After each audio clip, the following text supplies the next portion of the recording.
ये क्लास हमारी 10 जनवरी 2023 का जो एग्ज़ाम हुआ था उसके जो 15 क्वेश्चन जो बचे हुए हैं यानी कि 16 से 30 तक हम उसको देखेंगे। और जो भी लोग चैनल पर नए आए हों या पहली बार आए हों वो चैनल को जरूर सब्सक्राइब करें, क्योंकि आपका एक सब्सक्रिप्शन हमें बहुत ही मोटिवेट करता है और एक लाइक आपका बहुत ही हमें एफर्टनेस महसूस करता है। तो प्लीज़ क्लास को ज़रूर लाइक करिए ताकि हम आपके लिए बेहतर से बेहतर करने का प्रयास कर सकें। तो चलिए क्वेश्चन को देखते हैं। जो 16वां नंबर क्वेश्चन दिया है कि जब बच्चे घर और समुदाय से अलग अलग भाषा अनुभवों के साथ विद्यालय में प्रवेश लेते हैं तो शिक्षक को विद्यालय में क्या चीज़ें मिलती हैं वो चीज़ समझिएगा। उनकी गृह भाषा की उपेक्षा करनी चाहिए, अनुदेशन की भाषा पर ध्यान केंद्रित करना चाहिए, या सी उनकी गृह भाषा का प्रयोग करना चाहिए, या डी उनसे विद्यालय में घर की भाषा का प्रयोग नहीं करने के लिए कहना चाहिए। तो देखिए जो सबसे ज़्यादा जरूरी है उनकी गृह भाषा का प्रयोग करना चाहिए ताकि वो चीज़ें जो है उसमें आसानी से समझ सकें, क्या हो सके समझ सकें। एक अच्छे टीचर का ये एक अच्छा कार्य है, इसको आप धारण करिएगा क्योंकि आप एक टीचर के तौर पे सारे क्वेश्चंस कर रहे हैं। बच्चों को प्रभावी संप्रेषणकर्ता बनाने के लिए एक शिक्षक को निम्नलिखित में से किसका अभ्यास उनके साथ नहीं करना चाहिए। ऑप्शन ए है भाषा के साथ खेलना, ऑप्शन बी है भाषा का उत्पादन, ऑप्शन सी है ज्ञान का निर्माण एवं उसे साझा करना, और डी है बेहतर प्रदर्शन हेतु भूमिका निर्वाह के लिए संवादों को याद करना। तो जो सही ऑप्शन है आपका जो बोर्ड की तरफ से वो डी ऑप्शन है, बेहतर प्रदर्शन हेतु भूमिका निर्वाह के लिए संवादों को याद करना। ये आपका उनके साथ नहीं करना चाहिए। किसके साथ? जो ये है मतलब बच्चों के साथ ये अभ्यास नहीं करना चाहिए। बात करेंगे हम 18वें क्वेश्चन की। अगर मुझसे क्लास में कोई गलती हो जाए तो प्लीज़ उसको ज़रा बहुत ज़्यादा मतलब दिमाग मत दीजिएगा। जैसे मैं भी आपके लिए प्रयास करता हूँ, अब कुछ गलतियाँ हो जाती हैं तो आप उसको मेंशन कर सकते हैं, बहुत ज़्यादा उसमें सोचने और विचारने वाली बात नहीं है। निम्नलिखित में से कौन सा कथन सही है? तो ऑप्शन ए दिया है, यानी कथन ए दिया है कि अंग्रेजी कक्षा में आने वाले बच्चे साफ स्लेट की तरह होते हैं, और बी दिया है कक्षा 1 में बच्चे अंग्रेजी बिल्कुल भी नहीं जानते हैं, सी दिया है कि बच्चे अपने अनुभव की पूंजी के साथ विद्यालय आते हैं, और डी दिया है शिक्षार्थी को अनुभव उनके सीखने में सहयोग नहीं करता है। तो मैं बता दूं कि आप जो देखिए सी वाला जो ऑप्शन देखें आपको सी दिया है कि बच्चे अपने अनुभव की पूंजी के साथ विद्यालय आते हैं, एकदम राइट ऑप्शन है। कुछ चीज़ें तो आप अपने सोच के आधार पर बता सकते हैं। 1900 की बात करें तो प्रत्येक बच्चा वाक्य विन्यास संबंधी नियमों के साथ लैस होता है, जिसे सार्वभौमिक व्याकरण कहते हैं। यह कहाँ से संबंधित होता है? यानी कि भाषा अर्जन क्षमता से, या भाषा अर्जित क्षमता से, या सीखना अर्जन प्रेरणा से, या भाषा अर्जन प्रेरणा से। तो किससे संबंधित होता है? तो ये आपका मैं बता चुका हूँ पहले भी, ये भाषा अर्जन क्षमता से संबंधित होता है। बात करेंगे हम 20वें क्वेश्चन की। दिया है कि नए शब्द पढ़ने के लिए अक्षरों को उनकी ध्वनि से संयोजित करना कहलाता है। क्या कहलाता है? शब्द संरचना, शब्द पहचान, स्वनिमिक जागरूकता, या पठन अवबोधन। तो क्या हो जाएगा? स्वनिमिक जागरूकता। क्या हो जाएगा? स्वनिमिक जागरूकता। बात करेंगे 21वें क्वेश्चन की जो दिया है कौन सा उपागम शिक्षक को कक्षा कक्ष में अन्य भाषाओं की सराहना करने और अवधारणाओं को समझने हेतु शिक्षार्थियों के लिए एक सेतु उपलब्ध कराता है तथा उनकी घर की भाषा एवं विद्यालय के अनुदेशक की भाषा के बीच एक निकटीय सूत्र का विकास करता है। ये ऑप्शन है त्रिभाषा सूत्र, बी है आपका बहुभाषिक उपागम, सी आपका बहुश्रेणी उपागम, डी आपका है प्रत्यक्ष उपागम। तो देखिए इन ऑप्शंस के आधार पर हमें टिक करना है। तो मैं बता दूं आपको बहुभाषिक उपागम। क्या हो जाएगा? बहुभाषिक उपागम। अगले क्वेश्चन पर पढ़ते हैं। 22वां क्वेश्चन दिया है कि निम्नलिखित में से कौन सा कथन सही नहीं है, यानी कौन सा कथन इन चारों में से गलत है, उसको हमें चूज़ करना है। ये दिया है कि बोलना सुनने के बाद का दूसरा चरण है, तो ये तो आप मान के चलिए कि ये सही है। बात करेंगे लेखन कौशल को बोलने के कौशल से पहले विकसित करना चाहिए। थोड़ा सा ये मतलब इस पर आपको लेकिन लग सकता है। सी वाला देखते हैं कि सुनने के अभ्यास के बाद बोलने का अभ्यास होना चाहिए, ये भी सही है। डी आपका भाषा कौशलों का अभ्यास एकीकृत रूप से होना चाहिए। तो देखिए ये भी ऑप्शन है, ये सही है। इसमें बोर्ड तरफ से अभी देखिए जैसे बोर्ड इस चारों ऑप्शन को सही माना है। क्या माना है? चारों ऑप्शन को सही माना है। इसमें उन्होंने कहीं कथन गलत माना ही नहीं है, क्योंकि लगभग चारों कथन सही भी हम पढ़ के अपने अनुभव से देखें कि चारों क्वेश्चन जो है ऑप्शन जो है इनके सही है। तो आप भी इनके ऑप्शन ये क्वेश्चन अगर आप आएँ तो आप ये बोर्ड तरफ से अगर जब कुछ ऑप्शन जारी होता है तो मैं बताता, बाकी कुछ है नहीं। तो इस क्वेश्चन को आप ऐसे छोड़िए। अगले क्वेश्चन पर बढ़ते हैं। जो 23वां क्वेश्चन दिया है कि एक बच्चे द्वारा उसके दोस्तों के साथ प्रयुक्त भाषा उसके शिक्षकों के साथ प्रयुक्त भाषा से भिन्न होती है। इसी तरह से वह अपनी माँ के साथ भोजन आदि के लिए अलग तरीके से बोलता है। भाषा कौन सा पक्ष अपनी भूमिका निभाता है? परिवेशीय पक्ष, मनोवैज्ञानिक पक्ष, अनौपचारिक पक्ष या सामाजिक पक्ष?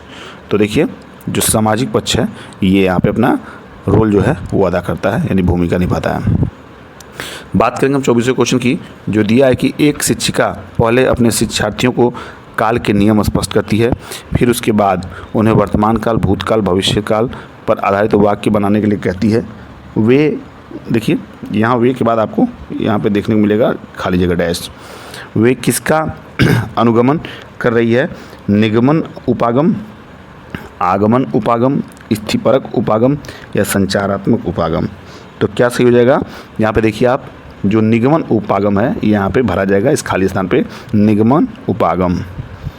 बात करेंगे 25वें क्वेश्चन की, जो दिया है कि भाषा समृद्ध परिवेश एक ऐसे परिवेश की ओर संकेत करता है जो बच्चे को खाली स्थान के अवसर उपलब्ध कराता है।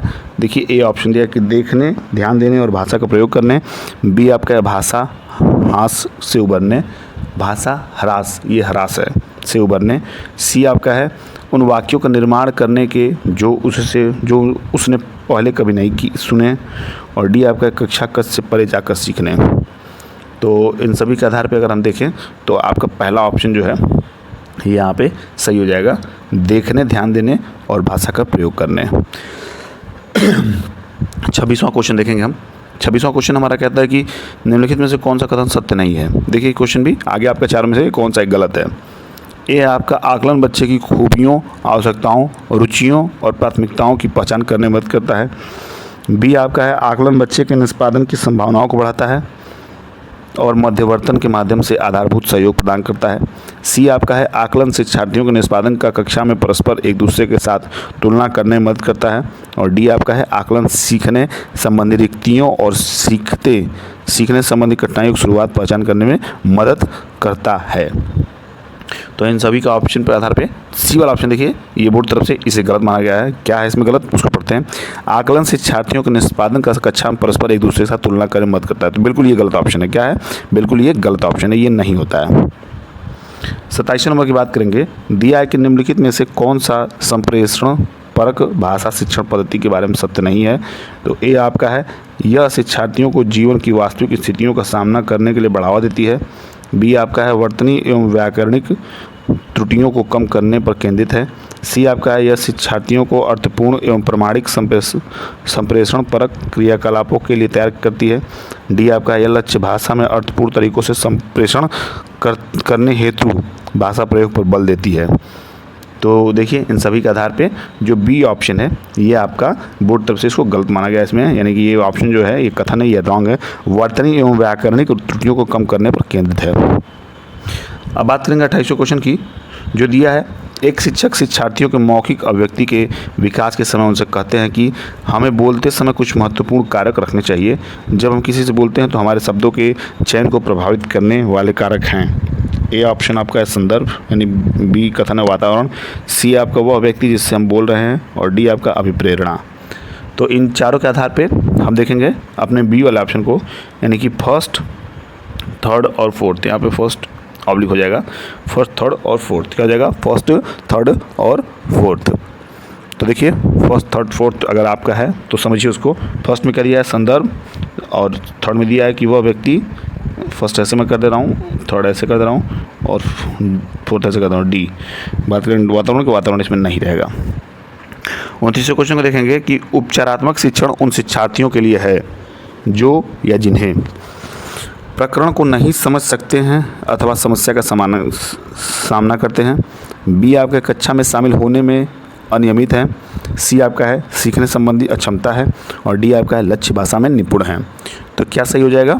यहाँ देखिए आप, जो पहला ऑप्शन है प्रकरण को नहीं समझ सकते हैं और समस्या का सामना करते हैं, यही उपचारात्मक शिक्षण उन शिक्षार्थियों के लिए है। ठीक है। अगर बात करेंगे इस क्वेश्चन की तो ये 30वां नंबर क्वेश्चन है और ये आपके क्लास का लास्ट क्वेश्चन है और ये 10 जनवरी 2023 का भी हिंदी का लास्ट क्वेश्चन है। तो देखिए इसको देखते हैं बड़े प्रेम पूर्वक।